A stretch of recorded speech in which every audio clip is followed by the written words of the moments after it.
for decades. So one solution is not enough. I need multiple. Let me give you a couple of them. Number one, for businesses, and the second piece is for farms. These are two separate issues that overlap. Businesses first. We have to make sure that businesses are not hammered by insurances. Two ways of fixing that. Number one, workers' comp. Why is workers' comp a situation to where you have to have two types of workers' comp? Where you have to in a state have it for on the job and then off the job. Off the job is for your own insurance. The business owner should not have to pay for off the job or non-work related. That's not right. Work related, yes. I'm the boss. I told you to do it. You get injured, yes. My insurance should pay for that. Obviously, I'm the boss. Told you to do it.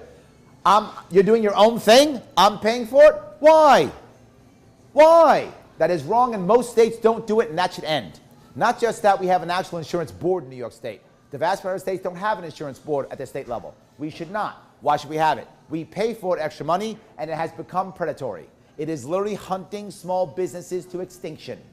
I go to a bunch of small fairs, county fairs. When I go there, what I find is people who have booths, right? And in the booth, there is either the owner or a partner. And I ask, why are there no employees here, right? Why are there no staff at these booths? Why are you taking time out of your day to be here? And I get several answers. All bad. Answer number one, I can't afford employees in New York State. Wow, what a horrible answer that is. That's answer one. Answer two, what I do right now is I have my employees telecommute. They telecommute from either Massachusetts, Vermont, or Pennsylvania because they can't afford to pay for them in this state. Think about that. They would rather telecommute their employees because they can't afford them. Or third, they won't show up because the state insurance board sends people, agents, to the fairs to ask about what you're doing and how you're doing it so they can fine you and punish you. They're hunting at the fairs. And that's number one. Number two, Wyoming has a law right now. Wyoming's law says if you are a farmer and you sell your wares only locally, services or wares only locally, you not sell outside of Wyoming, you are immune from all federal regulatory bodies. We should copy that here in New York State for every small business. Doesn't matter what it is. That will not affect many businesses that are online, I get it. But if you're not online and you're selling locally, that's it. Why? The only answer, a caveat is, must be transparent. Show that it's transparent. But I'm still not done. Why in the world are we trying to fight all the new industries? Why are we punishing them? Why are we trying to fight? Why are we trying to keep out things like Uber and Airbnb and hemp and cannabis, the vaping industry, blockchain, cryptocurrency, and the list goes on? We are actively fighting these new industries. These are industries that youngsters want to be part of. I'm sorry if you're 20-something, I'm calling you a youngster. Yes, but that you want to be in. I want to draw the youth back to the state. I want the idea of new businesses to be more excited and accessible. I want to support those. And when we have current infrastructure that won't support them, don't ban them. Instead, work to fix the infrastructure so they can actually function and work in this state. Let's help people grow new businesses. But even that's not enough. As I've added all those things, there's even more. Why aren't we simplifying our tax code? The tax code for business should be grossly simple, very simple. If we simplify our tax code, the small business owner will actually wind up paying less because they won't get hit with fees and fines. And the big businesses will actually pay more. Why? There'll be less loopholes. If we make a simplified tax code, just simplifying it, you will find that all of a sudden, you will find the small business not getting hammered and big business paying their fair share by default. Next piece, licensing and regulations. Now I know I'm giving you a lot, my dear, I apologize, but you asked a very specific question, so this is a big problem that's been going on for many years. One thing is not enough. We need multiple things to make this work. Licensing and regulations. We have licensing in our state that is literally stopping people from opening businesses and crushing them. I'll give the examples I bring up all the time. There's actually a license for braiding hair in New York State that will cost you about $20,000 to get. Braiding hair. Walking a dog. There's a license for walking a dog. Why? Walking a dog? Here is my general rule on licensing. Would you ask your friend to do it? That's the general rule. So let me ask you. Would you ask your friend to braid your hair? Yes. Why is there a license? Do you have a dog? Yes. Would you ask your friend to walk your dog? Sure. Why is there a license? Would you ask your friend to say, I don't know, remove your kidney? No. Get a license. Fine. For that one, get a license, right? If you wouldn't ask your friend to do it, get a license. If you'd ask your friend to do it, why is there a license? What happens, thank you, that is exactly correct. It is not about safety. It's not, there's no massive deaths from hair braiders. That's never going to happen ever. That's a fantasy. Never going to happen. Nor for dog walkers. Oh, the 400 people who died walking dogs. Never happens. It's a fantasy. It's about the money. You're right. But here's the problem. Who does that punish? What, does a millionaire decide to be a dog walker? Of course not. The person who tries to start up a hair braiding business or a dog walking business or a small or a food truck or insert thing here is a person who's simply trying to make their life better. For whatever reason. Maybe their job went away. Maybe they got fired. Maybe they quit. Maybe it's a part-time gig to make more money so they can go off to have a better vacation. I don't know. It's not my issue. It doesn't matter if I know. My point is every person should be able to pursue happiness the way they choose. I don't have to know. It's not important. I'm not the dad, right? The Republicans want to be your dad and protect you. The Democrats want to be your mom and give you everything. I want to be your brother. You love me, but you don't want to live with me. I get it. No worries. I get it. But when you need that ride to the airport, I'm there. That's the governor I want to be. If I'm that guy, we're good. That's how I want to change government. That's the real answer. I know that was long-winded, but did I answer your question? Yes. Awesome. Great. Any other question or comment since we started that? All right, let me keep going then. By the way, if you interrupt, please interrupt. I'm happy. There are no rules here, and there's no question or comment that's not okay. If you have any question or comment, say it. You think I'm lying, you think I'm wrong, tell me. I have no problem with that whatsoever. So what I'm trying to achieve in general is the concept that government should not be, I win, elections have consequences, I will now enforce my will upon you. That's the wrong answer. The right answer is, I win, I will now protect the rights of the individual against the local bullies who keep popping up. And they always pop up. There's always a local bully. But right now the local bully is part of the machine. I want to end that. I want you to be the one to be able to be happy in your own world. That's what matters. We do that, we can rock and roll. Now what happens is people, if you've watched any of my presentation before, you've probably heard a lot of my ideas. People often say, Larry, I love your ideas, they're great, but I get some criticisms. Let me address those now if I may. Criticism number one, Larry, I'm a Republican, I can't vote for you because it'll split the vote. Some of you probably heard that before. It'll split the vote. This is with the vote, Larry, it's with the vote. Be very clear. The Republican candidate cannot win. Is there anybody here who does not know who the Republican candidate is? Thank you. Yes, doesn't know. Do you happen to be a registered Republican? Okay, but so you don't know who he is. Yes, that happens. You don't know him either? I don't know who he is, and I am a registered Republican. There we go. That happens every time. Yes, that happens every single time. Registered Republicans don't know who the Republican is. It's 30 days out. And he's going to win? Guys, stop. When you hear that, you should be laughing at them. It is silly to even imagine the Republican candidate can win. The Republicans have not won a statewide election. Statewide. Locally, they're very good Republicans. If you like your local Republicans, please vote for them. I'm talking statewide election. They haven't won AG, controller, lieutenant governor, governor, senator, nothing in 16 years. And this is the year? Guys, stop. It's a fantasy. It is so, you should be insulted that they even tell you that. You should be insulted. Not just that, who'd they pick? I'm sorry, for you Republicans, where was your primary? Yeah, none. They didn't even give you a primary. They picked two people from downstate and said, shut up and vote for them. Why in the world would you reward that behavior? At least the Democrats gave themselves a primary. I mean, it's a joke. But at least they did that. The Republicans didn't even do that. Here's your people, shut up and vote. And then I'm sorry, how often did he come up here? Thank you. Why would you reward that behavior? I don't understand that. Now the last time, the guys who came up last time, when Astorino ran 4 years ago, Astorino actually had some fire in his belly. And he raised 3 times as much money as this guy's raised. And he lost. This is the year? What, did the state get bluer or redder or something? Are you kidding me? It's horrible. What are you saying? You're referring to the Republican candidate? That's correct. Thank you. That's why I don't say his name, because no one knows who he is. That's why I don't say, yes, sorry. Are you with the press? No. Are you taking notes? Awesome. I love people like you. You just made my night. Thank you. My day. Thank you so much. Awesome. I love when people take notes. It's amazing. Because you're going to tell your friends. That's why you're taking notes. Yes, I know that. When someone's taking notes, they're going to tell their friends. So I love that. Thank you so much. I love that. I wish everybody was doing that. Anyway, so let me continue. You just made my day. But not just that. On top of that, you're going to tell me that someone who has no plans is going to win? Here is the entire Cuomo campaign. You ready? I hate Trump. Done. That's the whole campaign. And I would ask you, how does that help any of you?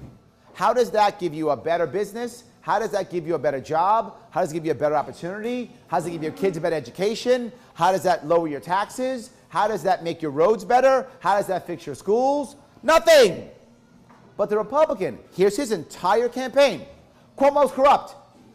That's the whole campaign. First off, we didn't know that already. Kind of obvious, right? Kind of obvious.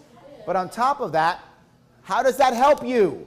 How does that help one New Yorker in any... How does that bring a farm back? Oh, I didn't cover farms. I should cover farms here. I'm sorry. Yes, how does that bring a farmer's farm back? How does that help some dairy farmer survive? It doesn't. There is no answer for any of these things. And I'll ask you again, no answers. Why are you going to reward that bad behavior? Now, the response, of course, is, well, Democrats have been running things for 16 years.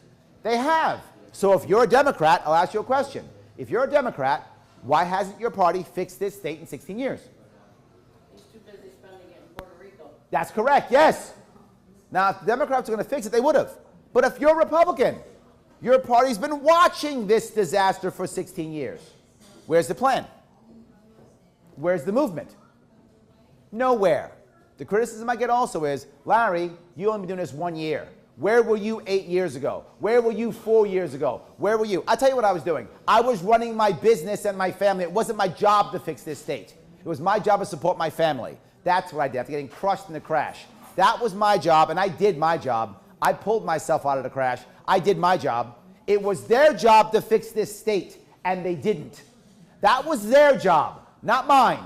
I did my job. Their job, they failed.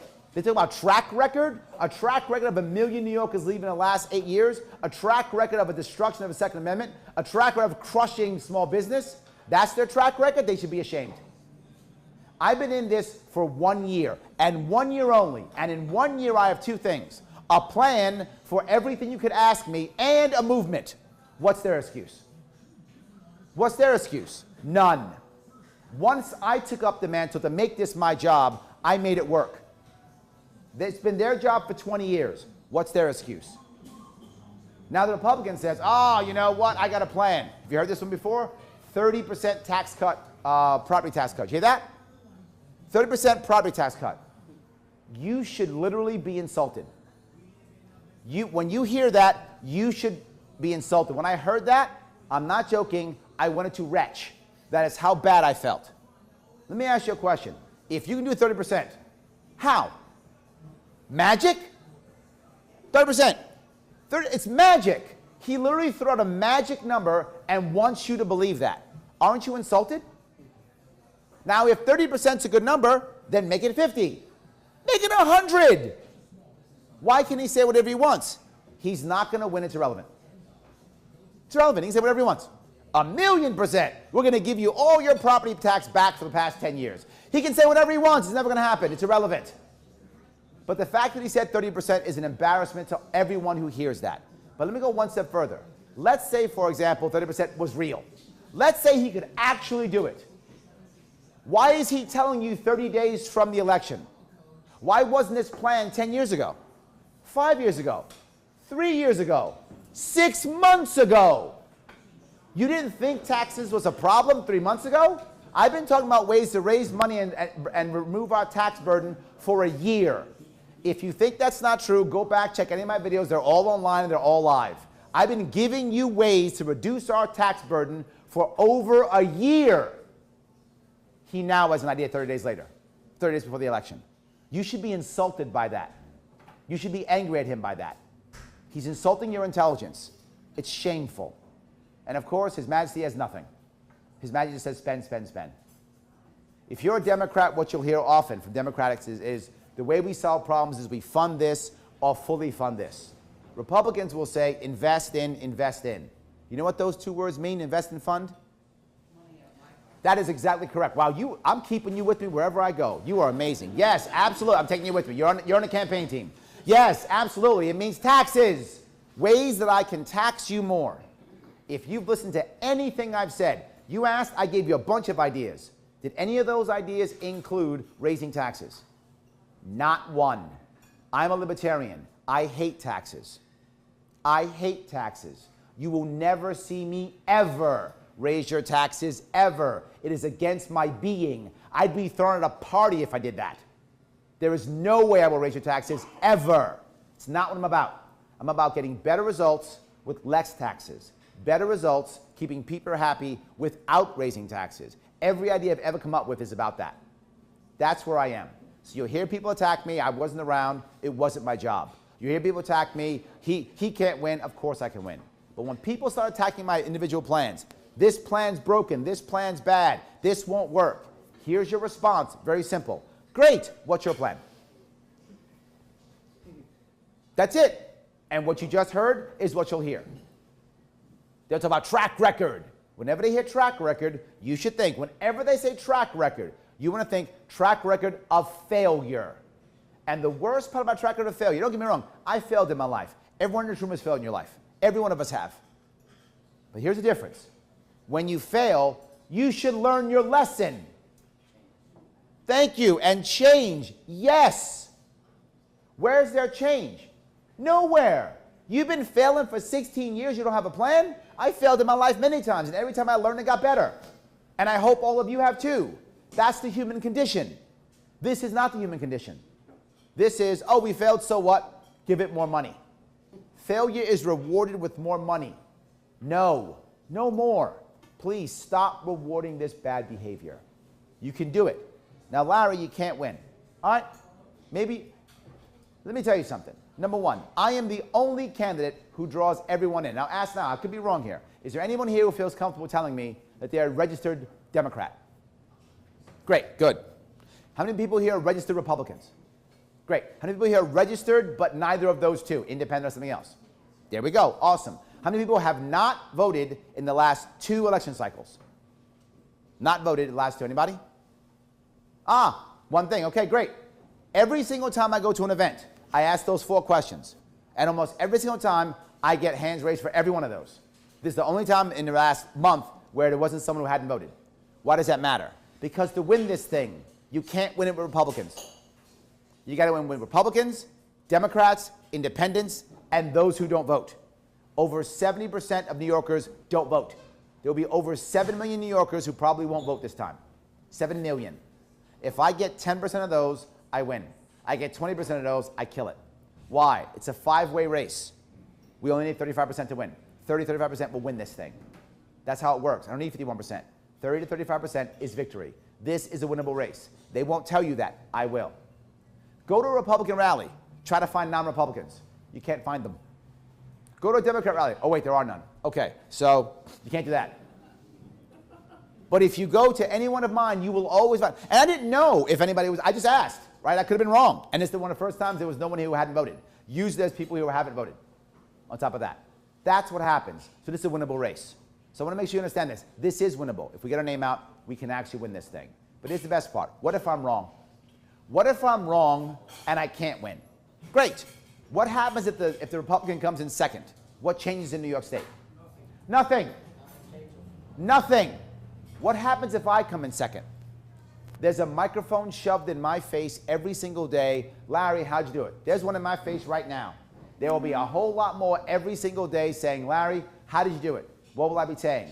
All the things I talked about. I supported small business. I supported our Second Amendment. I supported lowering taxes. I supported localization. I supported one city not running the entire state. That's what I talked about. I talked about fixing our school system. I talked about fixing our taxation. I talked about all those things, and people voted for me. And here are my ideas to make it happen. And they'll keep happening and keep going. Did anybody happen to see my interview on Joe Rogan? Some of you did. Great. Okay. I bring it up for 2 reasons. Number one, the other thing I get all the time is, Larry, you're not doing well in the polls. Yeah, because I'm not getting traditional people. I'm not. I'm getting the youth. I'm getting people who don't have landlines. I'm getting people who aren't on the grid. I'm getting it all the time. In 2008 and 2016, our last two presidents, Trump and Obama, no one saw either one of them coming.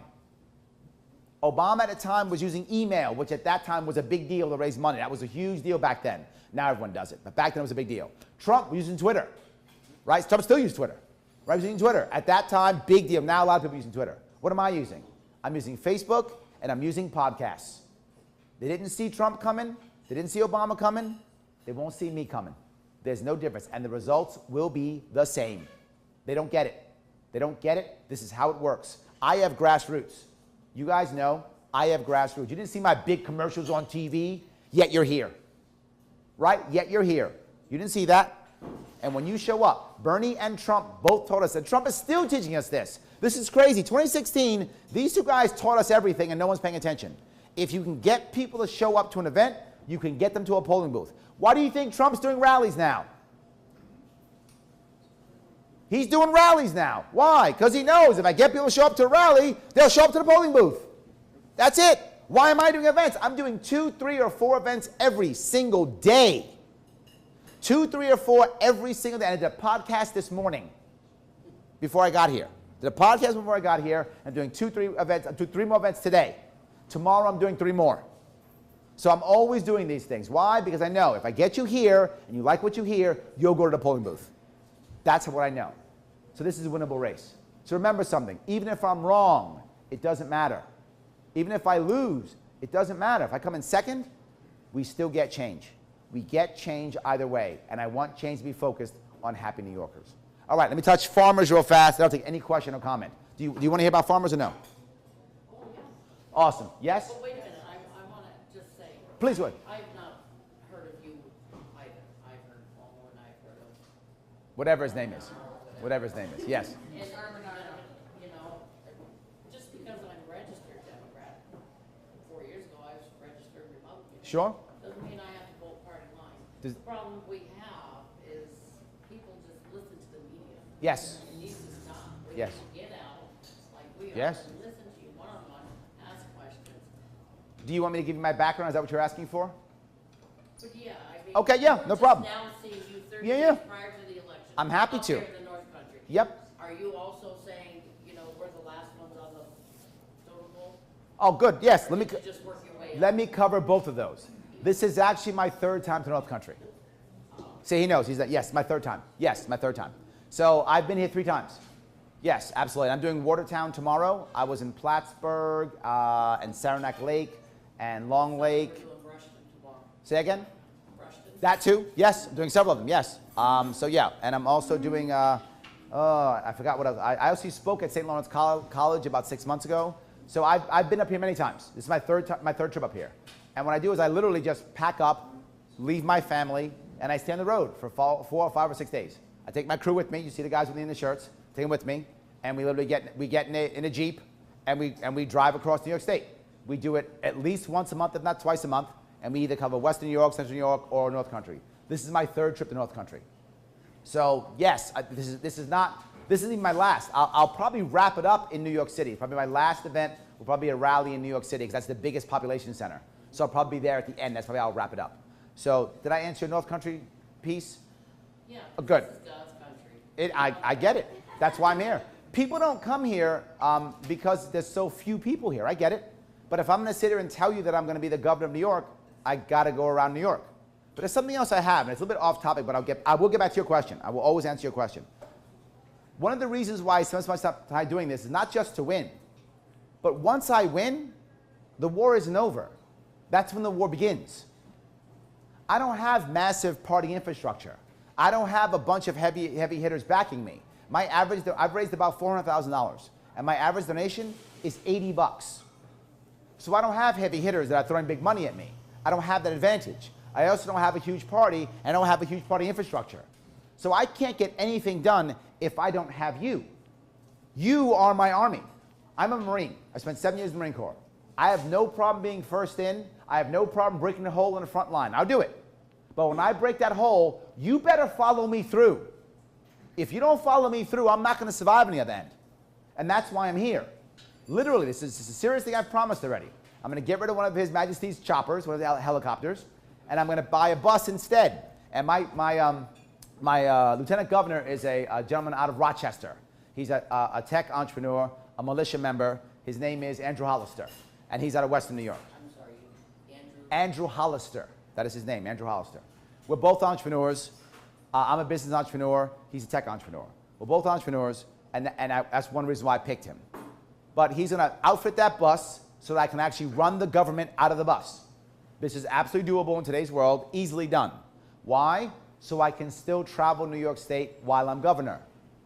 Why does that matter? Because if I lose your backing, I will not be able to make any change.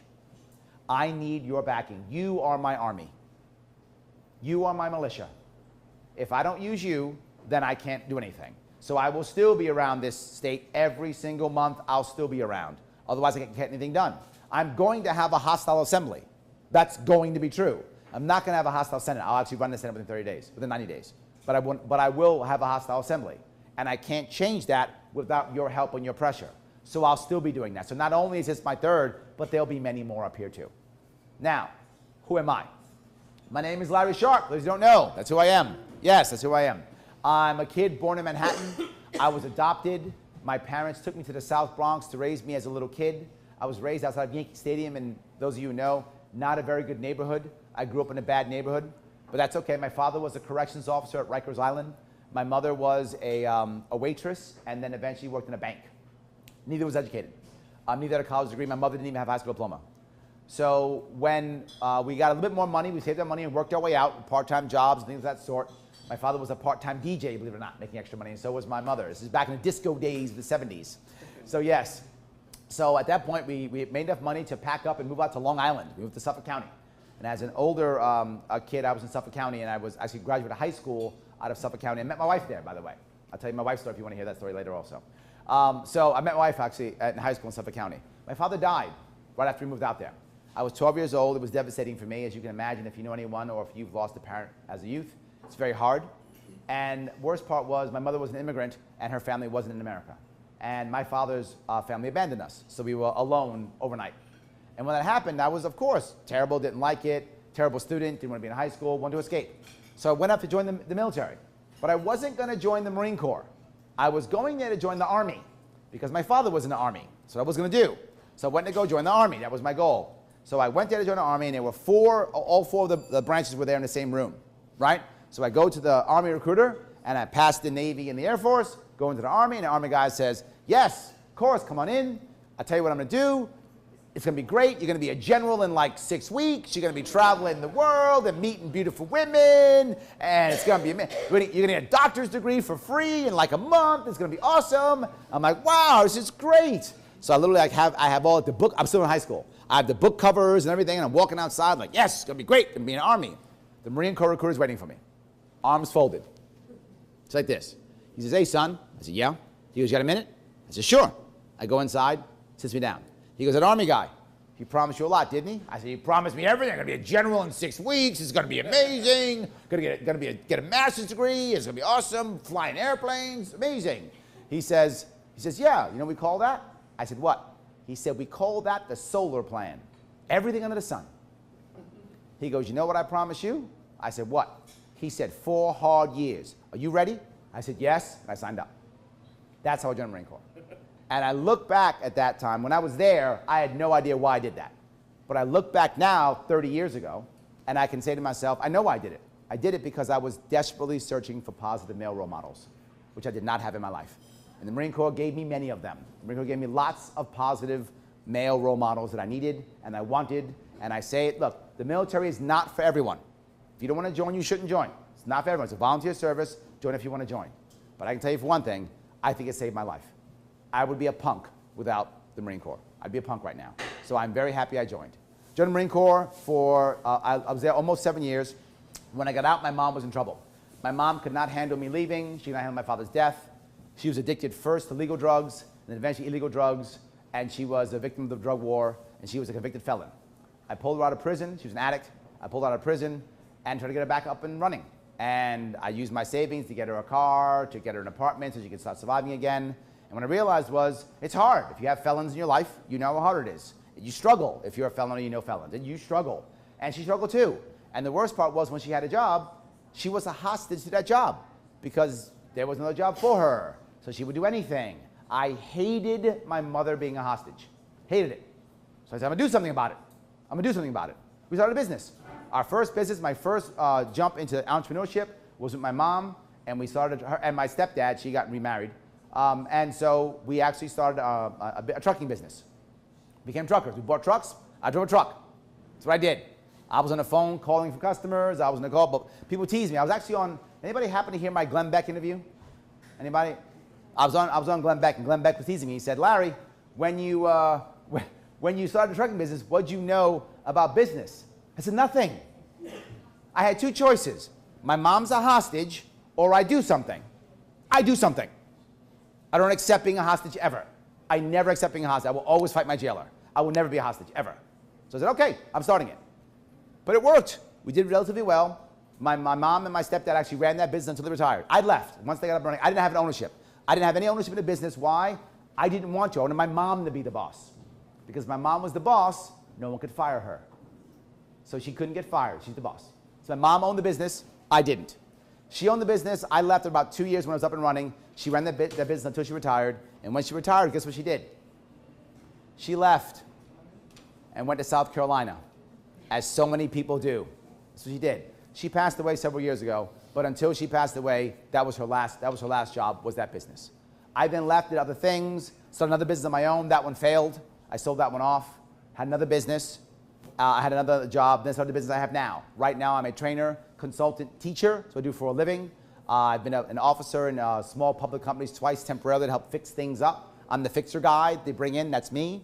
I also teach. I have large clients like Estee Lauder and Models, and small clients like small law firms and IT companies. I've taught at John Jay College, at Baruch, and at the graduate level as a guest instructor of both Columbia and Yale. So that's what I've done. I don't do that now, though. Now what do? This. What does that mean? That means that I'm literally in front of you, which means I can't be in front of clients. I don't have a salary. I don't get paid. I don't have a salary. If I'm not getting people paying me, if I'm not hustling for my money, I don't get paid. Last year, I lost over 50% of my income doing this. This year, I will lose over 75% of my income doing this. I have a wife who does not work and 2 kids, and I live in New York City. You can imagine my bills. Do I want you to feel sorry for me? No, I knew what I was doing when I got into this. I knew the price I was going to pay, and I said, I'm fine paying that price. All I'm saying is, I need you to realize, I'm serious. I'm serious. I wouldn't do this, I wouldn't punish myself if I wasn't serious. I wouldn't grab Zach, who I take out of his life for 8 days out of a week straight, and make him sit with me this whole time if I wasn't serious. I wouldn't punish Chris and take him away from his family for 3 days if I wasn't serious. I'm serious. That's why I tell you that story. And that's where I am right now. I don't want to move. Did I answer your question on who I am? Awesome. Yes, go ahead, Zach. This gentleman back here needs to interview you real quick. Yes. Let me do a quick interview, guys, if you don't mind, and I'll come right back. Is that okay? Yep. Please stay. Please stay. Thank you, guys. Right back.